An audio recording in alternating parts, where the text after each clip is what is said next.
አንድ ስዕል አስታውሳለሁ። መድኃኔዓለም በር እያንኳኳ ታስታውሳላችሁ?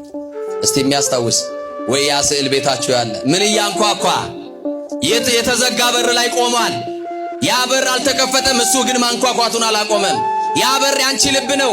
ትዕቢት የቆለፈው በር፣ ምቀኝነት የዘጋው በር፣ ዘረኝነት የዘጋው በር፣ አለማመን የዘጋው በር፣ አለመስማማት ልዩነት የዘጋው በር እሱ እንኳን ይሄውና በሩ እንደማይከፈት አውቆ ጥሎ አልሄደም። አማኑኤል ዛሬ በራችንን ያንኳኳል። የልባችን በር ላይ ቆሞ አልተከፈተም፣ በሩ ዝግ ነው።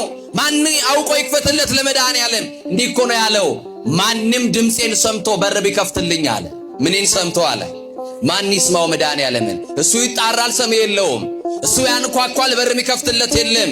በራችን ተዘግቷል፣ ልባችን ቆሽሿል፣ ተዘግቷል። የተዘጋው በራችን ላይ ግን እግዚአብሔር ከማንኳኳት አላቆመም። እንዴት ያለ ትዕግስት ነው! የተዘጋ በር ላይ ቆሞ ማንኳኳት። ቀንም በእዩት፣ ማታም እዩት፣ ሌሊትም ተነሱ፣ አማኑኤል በራችሁ ላይ ነው ያለው። እያንኳኳ ነው። በሩ ግን እንደተዘጋ ነው። በሩ ግን እንደተቆለፈ ነው።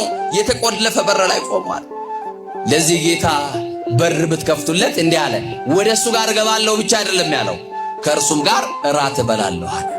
እናንተ ቤት የሚመጣ እንግዳ ምሳ የሚበላ ሳይሆን እራት የሚበላ እንግዳ ከመጣ እናንተ ቤት የሚያድር ነው ማለት ነው። ለእንግዳ ማረፊያ የሚሆን